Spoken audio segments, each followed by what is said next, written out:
Hey guys, David here. Welcome to Digital Outlook.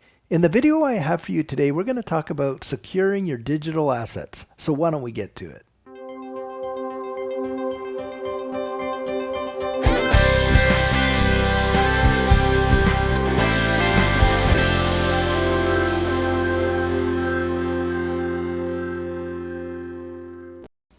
So guys, before we get into the different ways we can secure our digital assets, we first need to understand what digital assets really are.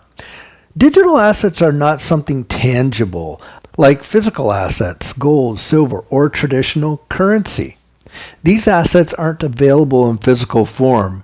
They actually are considered like a group of different codes, and they're stored on the blockchain.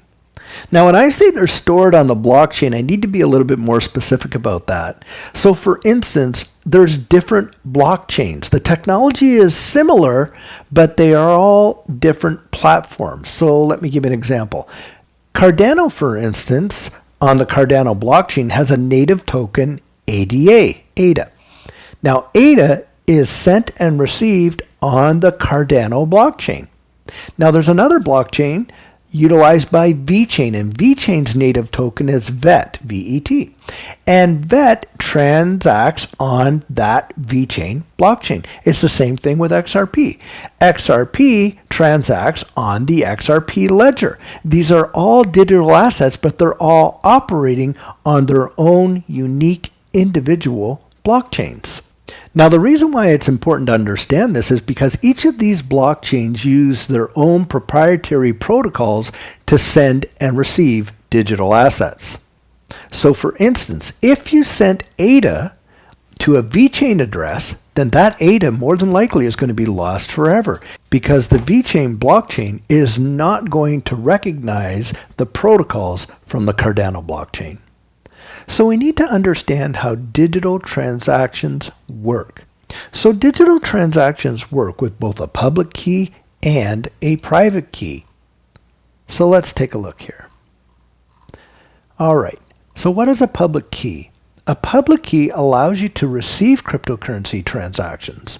It is a cryptographic code that's paired to a private key. While anyone can send transactions to the public key, you need the private key to unlock them and prove that you are the owner of the cryptocurrency that received in the transaction. The public key that can receive transaction is usually an address, which is simply a shortened form of your public key, and I'm going to show you some examples of what these addresses are. Therefore, you can freely share your public key without worry. You may have seen donation pages for content creators or charities with public keys for their crypto addresses online. While anyone can donate, you would need the private key to unlock and access the donated funds. So, what's a private key here? Here is one crucial piece of advice to remember. Never share your private key with anyone. Great advice. A private key gives you the ability to prove ownership, and that's a big deal because it's all about how we prove our ownership of these digital assets, or to spend the funds associated with your public address. A private key can take many forms: 256 character long binary code, a 64-digit hexadecimal code, a QR code, a mnemonic phrase. Regardless of its form, a private key is an astronomically large number, and it's large for a good reason. While you can generate a public key with a private key, doing the opposite is practically impossible because of the one-way trapdoor function. You can have any number of public keys connected to a private key. So for a transaction on the blockchain to be completed, it needs to be signed. The steps for someone to send you a transaction are: 1. A transaction is encrypted using a public key. The transaction can only be decrypted by the accompanying private key. Next, the transaction is signed using the private key, which proves that the transaction hasn't been modified. The digital signature is generated through combining the private key with the data being sent in the transaction. Finally, the transaction can be verified as authentic using the accompanying public key. You digitally sign a transaction to prove you're the owner of the funds. Nodes check and authenticate transactions automatically. Any unauthenticated transactions get rejected by the network. An authentic mined transaction on the blockchain is irreversible. So that point about irreversibility is extremely important, because once you actually initiate a transaction where, for instance, you send your digital assets from the exchange that you bought them to your digital wallet, if you send it to the incorrect address or the incorrect blockchain, then it's lost forever. It cannot be reversed. This is not like your bank that if, I sent that to the wrong account, I need that to be pulled back. It can't. It's done and it's irreversible. Now, I know that can sound pretty scary, but trust me, once you go through this and you get the hang of it, it's not as scary as it sounds. So let's take a look at an example really quick here so you can kind of get a little clearer idea of what this really all means. So here's an example for XRP. It says spending XRP online's easy. In this guide, you're going to learn how to pay for a merchant's invoice with XRP using either an exchange account or a wallet. Okay, so let's take a look at this example. Here they go. Great news. You've just landed on CoinGate Invoice. Now select XRP and click on the Pay with XRP button to proceed. Entering your email address is optional but encouraged. You will only receive a single status update to your inbox. A payment window with further details will open, and you have 20 minutes, sometimes more, to send the transaction. Keep an eye out on the timer. To make the payment, you will need to enter the total amount to pay in 1. There's the total amount to pay. The address, here's the address in 2, and this is that cryptographic public key for the address you're sending the funds to. And the destination tag down here in 3. Now, a destination tag, this could be a universal address, and they can have lots of different destination tags.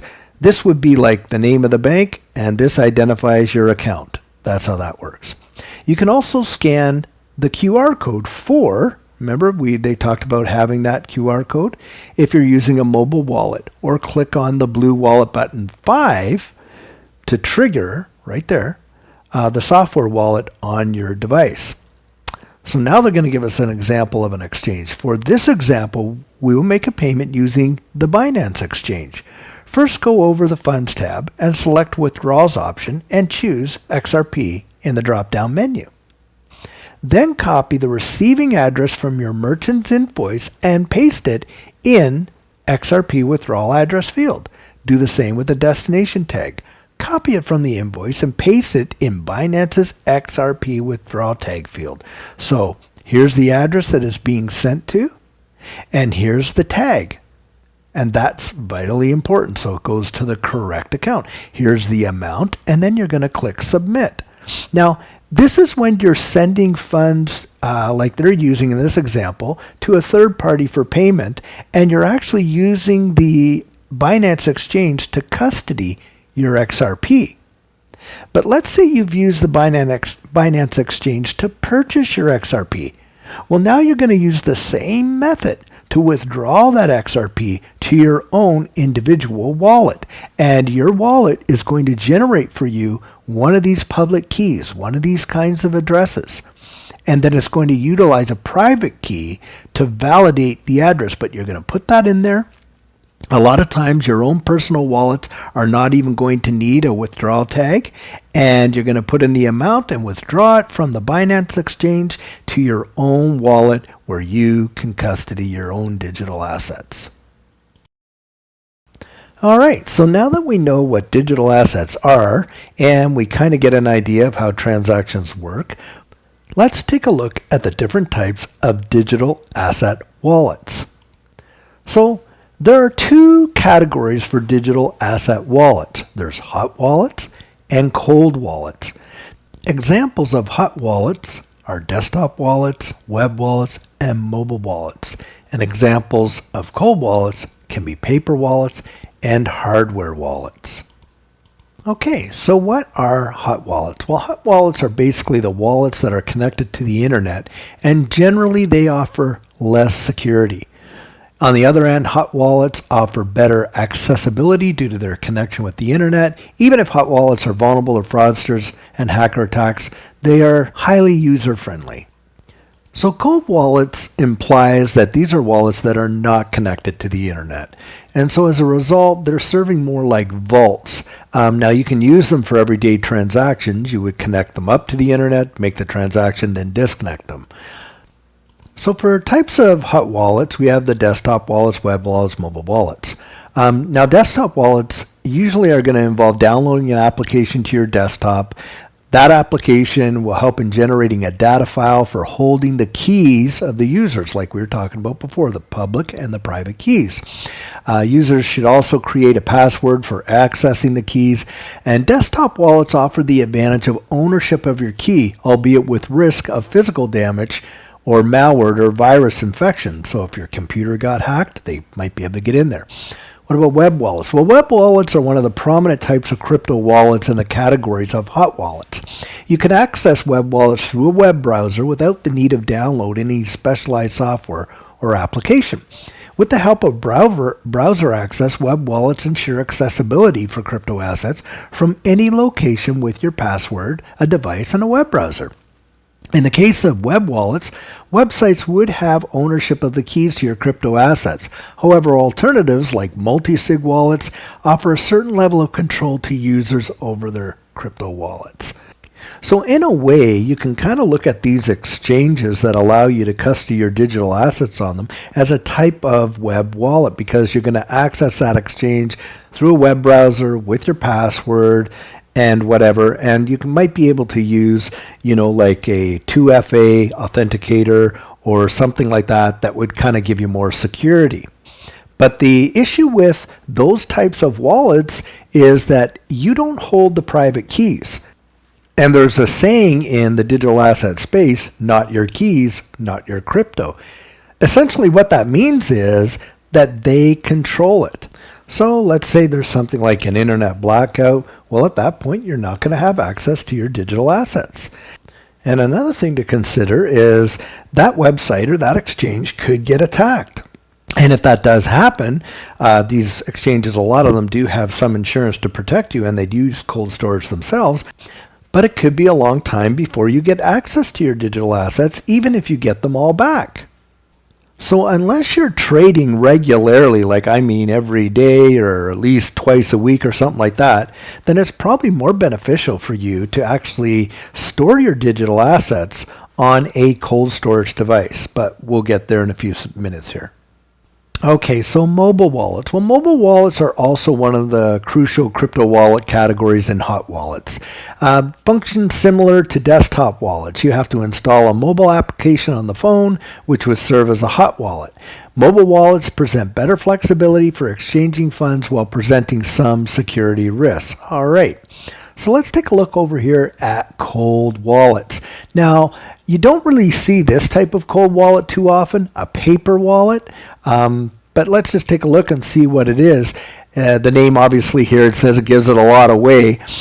Paper wallets are nothing but physical pieces of paper. The paper must contain all the data you would need for accessing the digital asset cryptocurrency, and cold wallets generally offer additional security. So hardware wallets, on the other hand, truly define the principles of designing a cold wallet. They offer security by completely avoiding the online exposure of private keys. Hardware wallets save private keys on a physical device in an offline environment and work just like a flash drive. Hardware wallets are one of the most easy to use crypto wallet types in cold wallets because you can connect them easily to computers or any other device by using a USB drive. Even if the device is connected to the internet, the private key does not leave the device. The device would request the transaction details and provide validation for the data, thereby completing the transaction.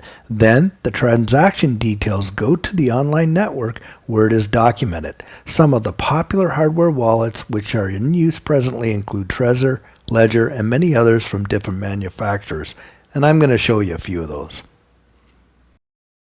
Alright guys, so now we're going to take a look at different desktop wallets, web wallets, and hardware wallets. I'm going to leave the mobile wallets out because a lot of the desktop wallets do have mobile applications to them, and it's pretty much the same thing. So looking over here, the first one we have up here is Exodus. Now Exodus is an extremely popular desktop wallet, and you can see here, here's their desktop version and here's their mobile version. So I went ahead and I actually downloaded the application so I could show it to you for this example. So here you have the application open up, and you can get this for Windows, Mac, whatever. And of course, here you can see all the various assets that this wallet will support. So of course, Bitcoin, Ethereum, there's XRP. I mean, there's quite a number of assets, and you can actually add more. So let's say, for instance, we were going to actually send some XRP to somebody. We'll select the XRP here. And there you see the send and receives. Now if we were going to send it, it opens up a window here. It says send XRP to an address. Now you can put in a QR code, or you would actually paste that address that I showed you in the previous example and the destination tag if it was to an exchange and it required a destination tag. If you were sending it to someone else or somebody that didn't have a destination tag, you wouldn't put that in. Now, obviously, there's no XRP in our wallet right now, but if there were, we would designate the amount and we would click send. Okay, what if we were receiving XRP? Well, simply you would click on the receive tab, and lo and behold, see that address there? That is your address, and there's a QR code that you can use.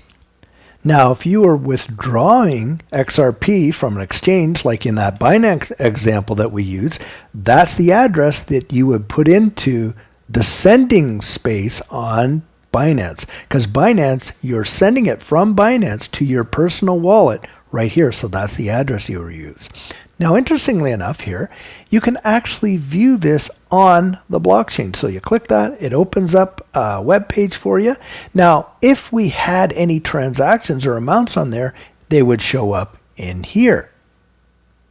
So let's go back there. Let's take a look at another asset.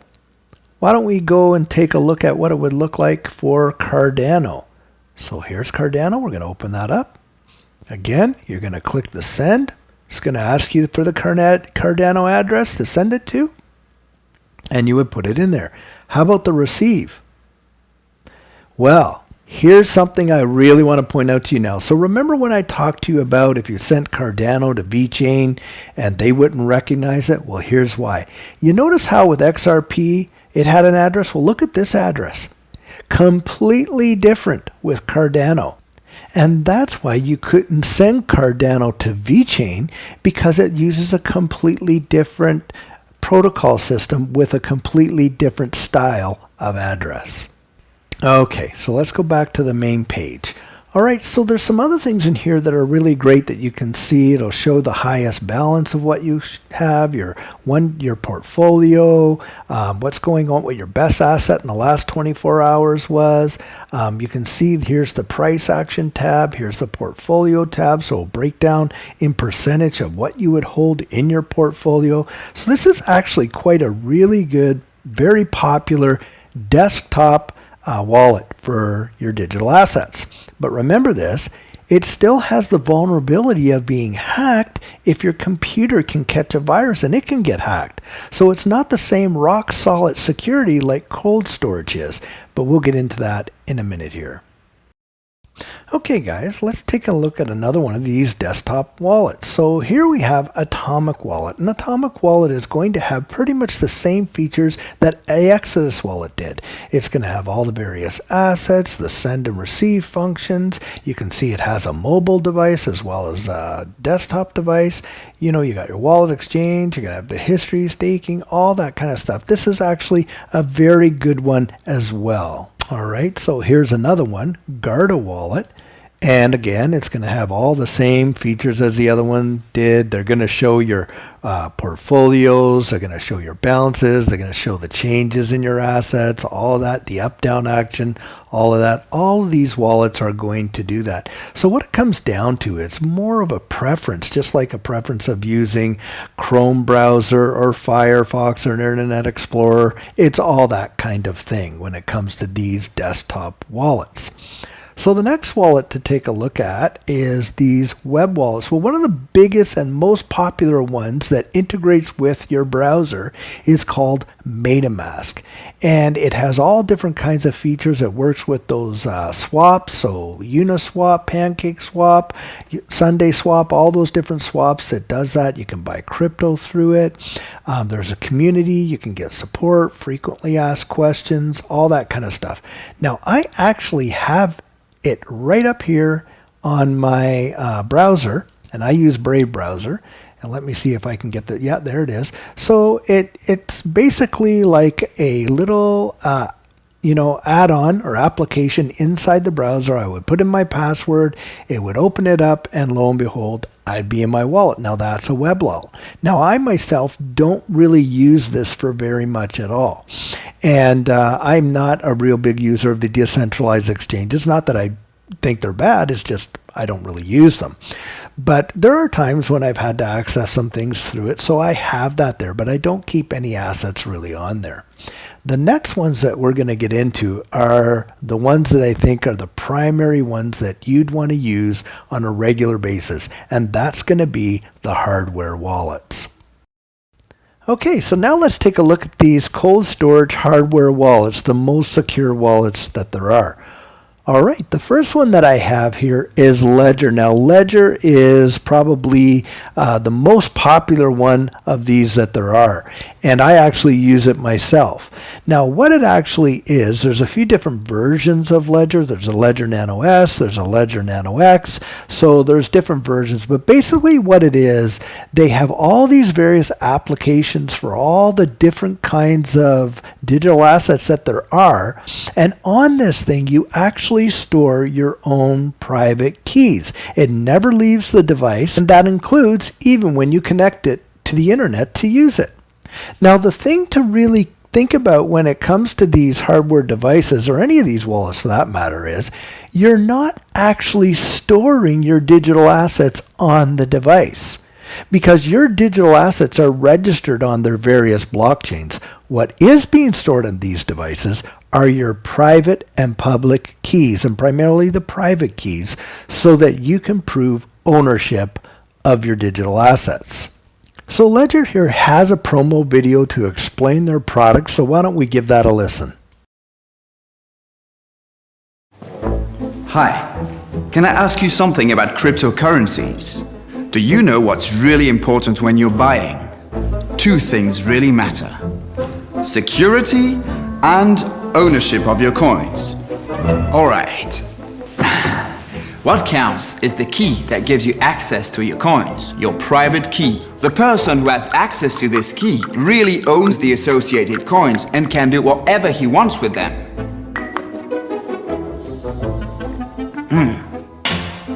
This person must be you. But when you buy coins online, you don't own this key. The exchange does. This means you are not in control. It's like if you buy a house and give the key to someone else. You want to go inside, you have to ask for permission, and you're not even sure you'll be allowed. Ding dong. Can I go in my house? Not today, maybe tomorrow. Well, if you keep the key, you can do whatever you want. So, to give you full control over your crypto, Ledger created a solution that enables you to secure and own this key. The hardware wallet, combined with the Ledger Live application, is the best way to secure your funds while giving you the freedom to manage everything on your own. This is how it works.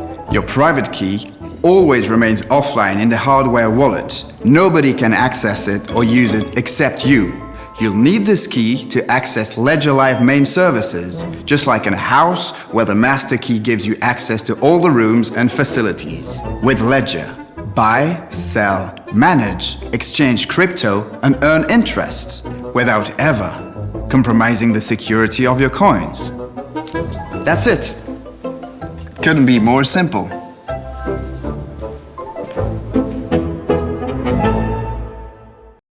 Okay, well that was a pretty good description of what an actual hardware wallet does. And Ledger is one of the very best, so I really support this one. So a little further down on this page, you can actually see how they make this thing and put it all together. If you go a little further down, now the price of these things in US dollars, the Ledger Nano X is $149 and the Nano S is $79, which in my opinion is an amazingly great price considering what you're actually protecting on this device. Now guys, one thing I'm going to highly recommend, don't go on eBay or Amazon or any other site to try and buy this thing at a cheaper price. People can take these things apart and have been known to manipulate the components on the inside so that they can actually get at your assets after you've loaded them on there. And you will not even be able to recognize that the packaging will arrive and it'll look exactly as if it came directly from Ledger itself. Only if you're going to pick one of these up, only get it from the website. That is my advice. Okay, so now let's take a look at another one of these hardware wallets. This one here is called Trezor. And Trezor works very much the same as Ledger. It's a little bit different. It uses a little bit different technology, of course, but it's basically doing the same thing. It's storing all of the private keys on the device and not online where it can be compromised. So when you're looking down here, you're going to take a look. It looks a little different, obviously, than the Ledger, but way down here, you're going to see the difference. So here it's going to say, okay, well, get your Trezor 1. So how much is a Trezor 1, their base model? Well, their base model is $77 US. And what about their more advanced model? So let's see the advanced model here. The advanced model is $280 US. Now, both of these two devices, Ledger and Trezor, are actually very good devices and have been proven over time to keep people's private keys safe and secure. Now, there's another one up here we're going to take a look at. It's called Descent Wallet. Now, Descent Wallet is quite interesting because it's a biometric wallet. It actually uses your fingerprint in order to gain access to the wallet, but then again stores those private keys inside the wallet where they never leave the device. Now, the Descent Wallet costs about $119 to buy. And like I said, with all these hardware wallets, I'd recommend you actually buy them from the websites directly. So guys, as you can see, self-custody of your digital assets is a very big and diverse subject. There's lots of different types of wallets. People use them in different ways. They utilize different security features, and they work differently with how you transact with the blockchain. But suffice it to say, it's something you need to decide as to which one of these applications you're going to work with so that you can become very comfortable with it. So guys, this is the video that I had for you today, and as always, it's not financial advice. It's for information and entertainment purposes only. But if you found value in it, please hit the like and subscribe and tell your friends and family. So in the meantime and in between time, stay safe and be blessed, and I'll catch you in the next one.